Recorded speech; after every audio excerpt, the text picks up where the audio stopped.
hijobligina klientlar keluvdi, shularni sochini ko'rsatib bo'lmaydigan ishlar.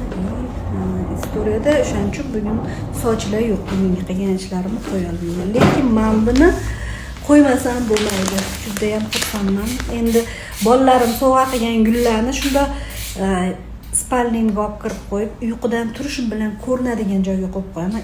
Qurib qolmaguncha ham ochiq tashlayman, yo'q tursin deb. Suvni almashtirib qurib qolsa ham shunday qarab xursand bo'laman. Yangisi kelguncha eskisi turadi.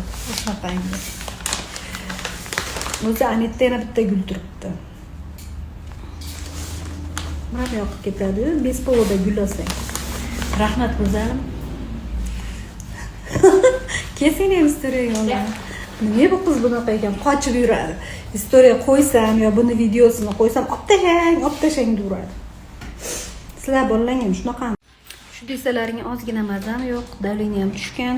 Istoriya qo'yishga ham xohish istagam yo'q edi, lekin bunga arzirli sabab bor. Tada, men bugun chiroyliligini qaranglar. Buni menga qizalog'im o'qishdan qaytishda olib keldi hozir.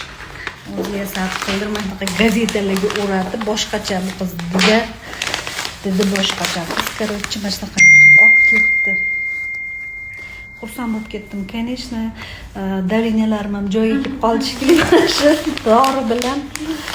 Alhamdulillah, Xudoga shukr, hozir endi ranglar matematikasi kursida o'qiyib turgan o'quvchilarimga bugun dushanba yopiq gruppada dars ham o'taman. O'sha darsda o'tib, keyin qizim bilan birga uyga ketamiz.